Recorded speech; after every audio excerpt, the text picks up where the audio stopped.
Okay, so we'll be starting the MBA, but first...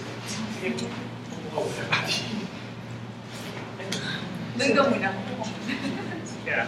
So we'll be starting the MBA, but first, let's start off with a prayer. You guys can sit. So, in the name of the Father, and the Son, and the Holy Spirit, amen. Thank you, Lord, for bringing us here today, for gathering us to listen to one of Speed's candidate for presidency. May this session be a fruitful one. Let us absorb what the candidate will be talking about so that we may be able to properly discern whether on how to exercise our right to vote in the coming elections. Thank you, Lord. Amen. Dear Father, the Son, Holy Spirit, amen. So hi guys! Hello. I hope you guys are okay. So we'll be starting off the MDA now. So before that, I'll just introduce the COMELEC this year. So without further ado, so hi guys, I'm Gerard Versilla. I'll be the Chief Commissioner for COMELEC 2014-15. Oh, yes. And then we have Nicole Alison C., Commissioner for Ways and Means, and her Associate Commissioner, Maria Angelica Aliado. For our Commissioner for Electoral Operations, we have Caterina Santa, Kat. And then for Associate Commissioner for EO, Ana Padilla and Carolino. For Commissioner for Publications and Promotions, we have Benjo. And then for Associate Commissioner for Publication and Promotions, si Lea Soriano. So why are we telling you guys this?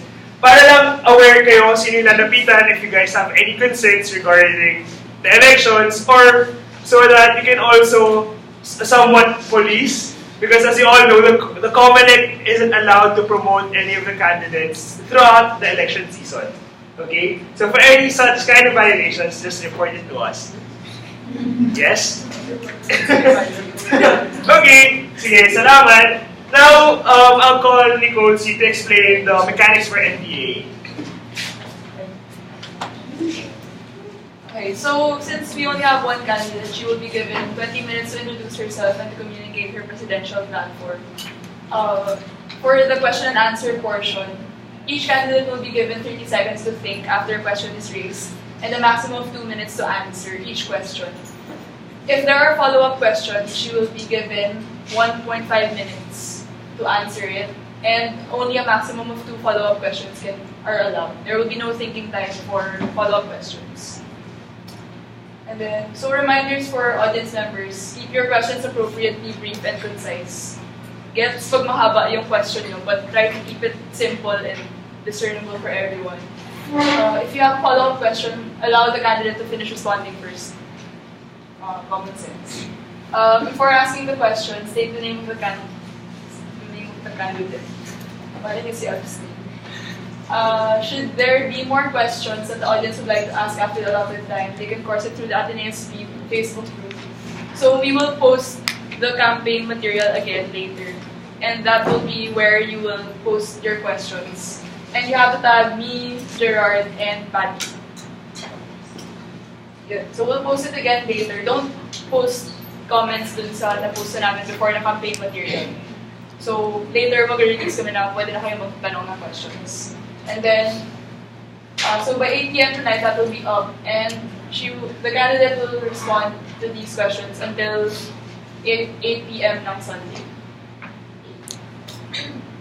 And there will be strictly no vulgar and demeaning language. So respect. Yay. So here's our candidate. Pati Carolino.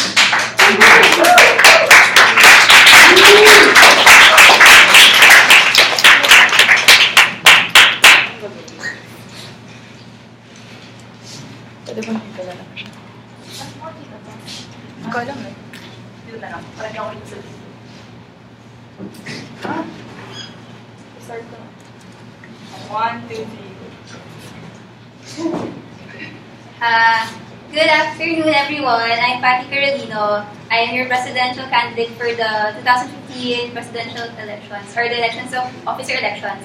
And to introduce myself briefly, is that I am fourth year in PSI, And I'll still be here next year because I have a 5th year to finish and study another thing, diplomacy. Okay, and then, so the reason why I'll go direct to the point. Are you guys okay? Yes. You guys scare me. Okay. So, I'll go straight to the point. So, why did I run for president? Aside, of course, from implementing the plans that I'll be detailing later, I have, and also I believe that I have the necessary skills. I do often actually like talking in front, but maybe not in this kind of context. And so I actually like public speaking. Lol.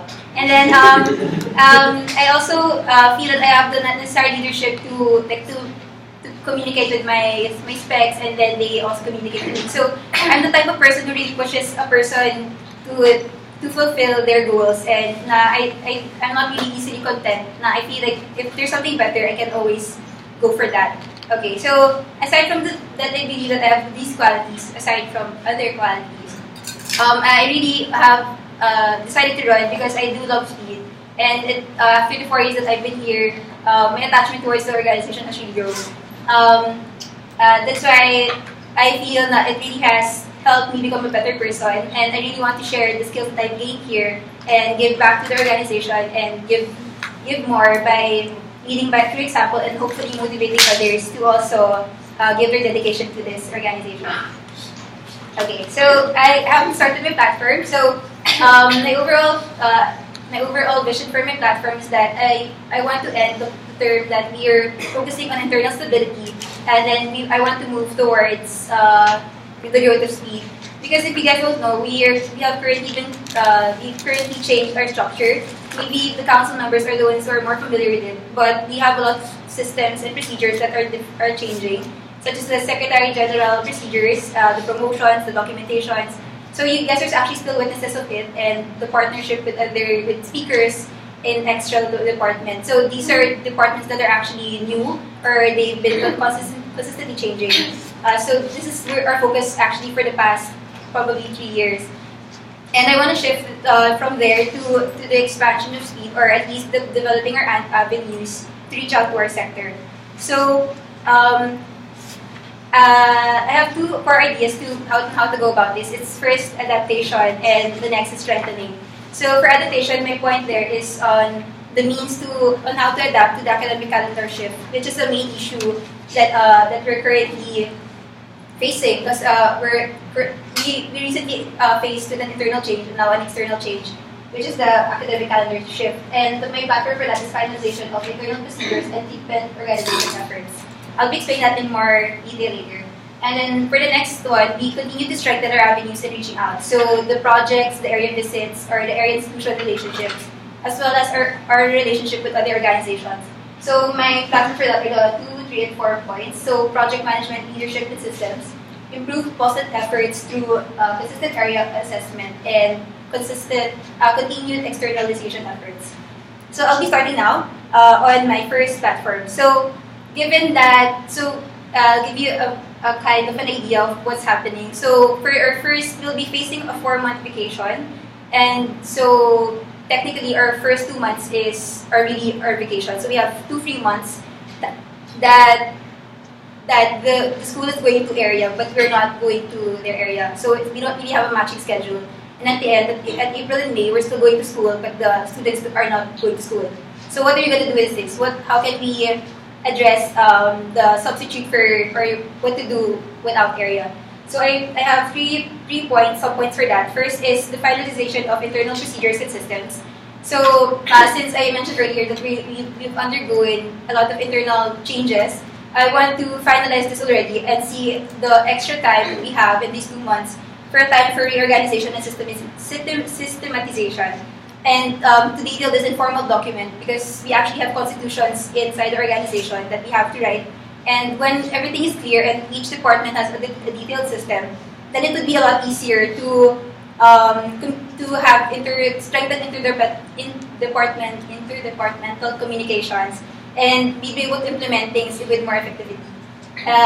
Aside from this, I plan to have consolidated kits because I want to finalize the systems already before we go to school, and then consolidated kits for a council member and for reference also of a project head and committee head. So for the council member, for this portion, at least they see the systems as a whole, because we're faced with the problem that we could consistently consult a lot of things that at least easily gets messed up. So it's better to put things together. And then, well, for the project head kit, I'll be explaining it further later on. Okay, so then my second point is to consultation with institutions and interaction with families. So what do I mean here? I actually wanted to bring up a certain thing na feel ko kulang sa speed, na I feel that we're not really, or I actually got also feedback from my co-officers, and we thought that parang we don't really know the kid outside the institution. It's really just, I know him in the institution, I say hi, I say bye, I play, I teach, you know. So I really want to go beyond that, na let's not just do that, and at least kind of know them beyond in their personal lives, and get to know also their families. So I propose home visits wherein it might not be as often as we would want to, like weekly, because that would be difficult.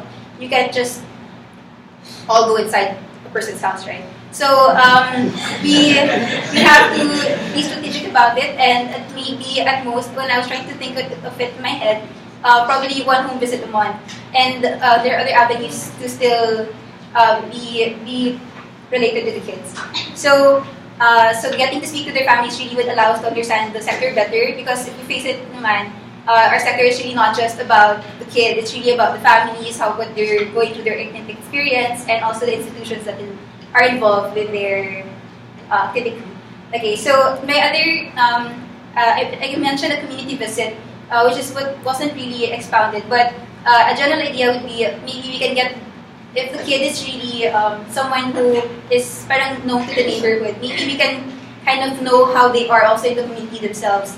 Like aside from the home, of course, we recognize that this kid is a part of the community, and eventually we hope for them to be productive people of society. So I would want to ask, like kind of like an interview of how the people view this person with special needs, and like what are the changes after getting to interact with them and things like that. So it's really more of like gauging where they are.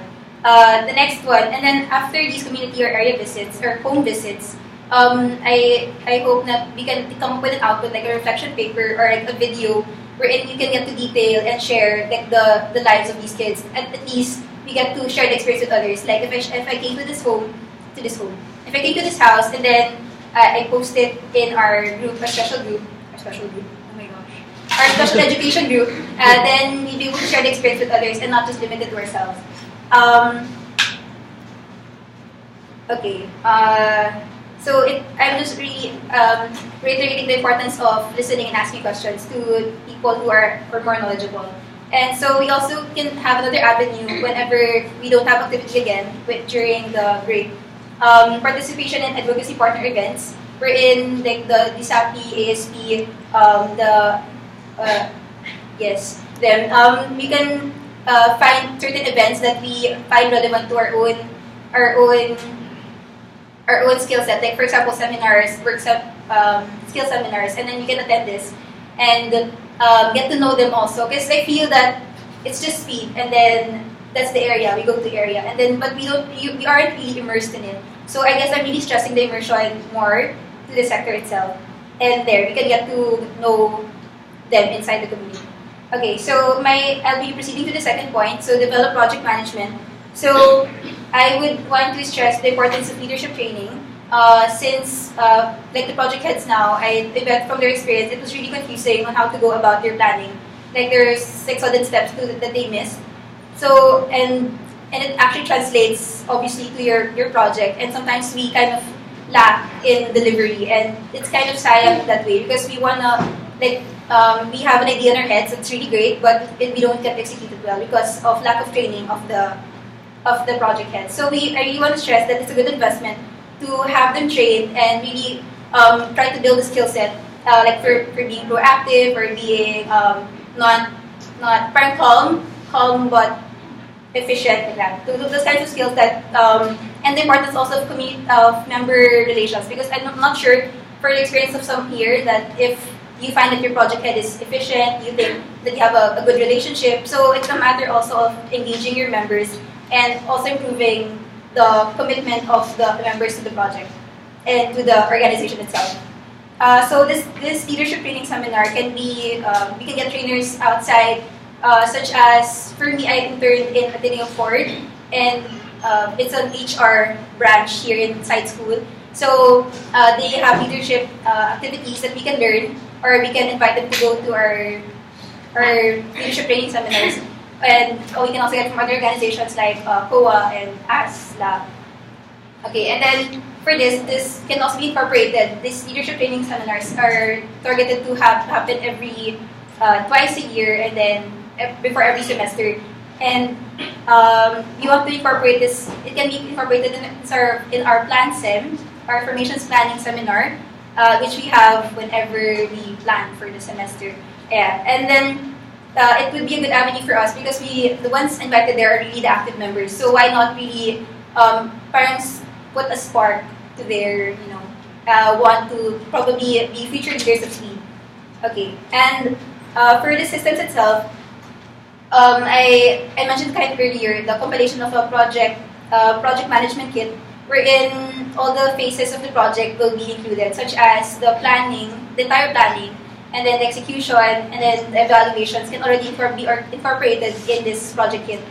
Because I had an experience with the past project that I headed, and that was done that way, and it was much easier. I didn't have to consult so many people.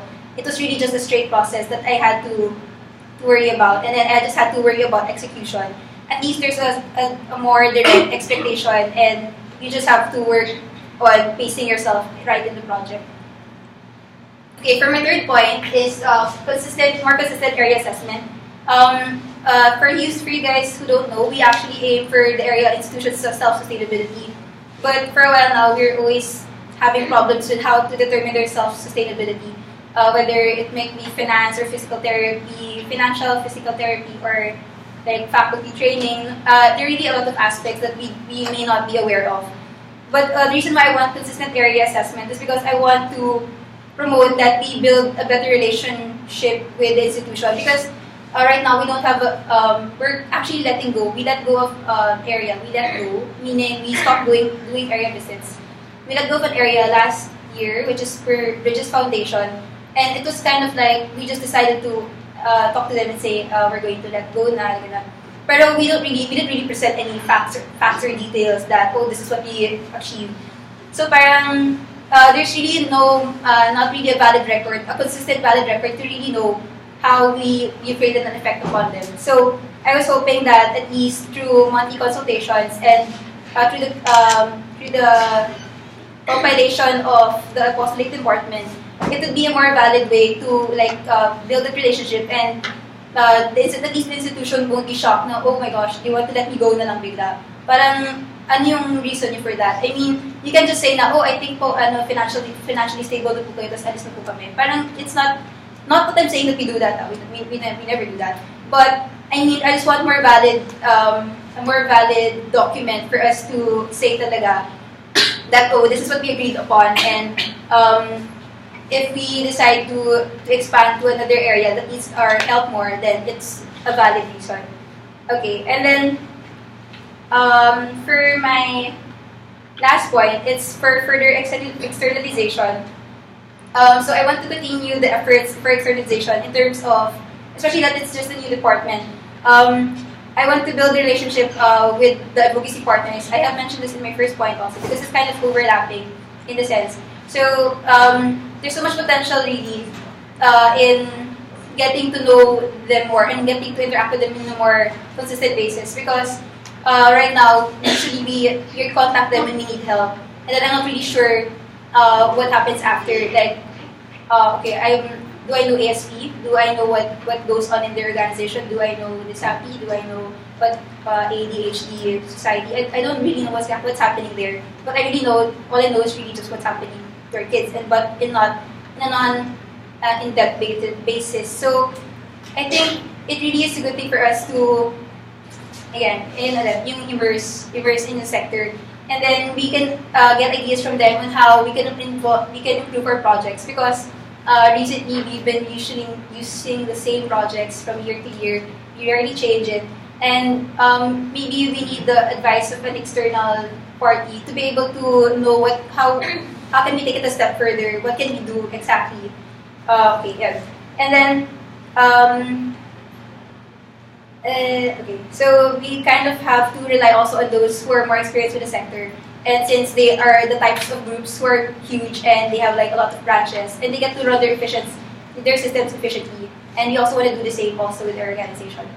So for the speed area workshop, I think some of you might have experienced it, the Down syndrome one last semester. So these kinds of talks, I really find the importance in them. But maybe I would want to have it more on skill set training, which we can actually apply in area because of course it is inspiring and we know their story, and if I get to continue the house visit platform, maybe that would be a way to also get to know them in a more in-depth level, like how we got to know Brina Maxino and how she is in her family. But for our speed area workshop, maybe it's a better idea to center this in skill set training, like communicating with the deaf, or how to read body language, or what to do when they don't talk to us. Because a lot of times in area, we do experience that feeling that I don't know what to do, what she's not talking to me, what am I supposed to do? So maybe a more engaging activity that we really get to practice. Oh, this is how I'm supposed to handle it, and then at least from year to year, we get to increase our skills and use it in area. And then I propose at least twice a year.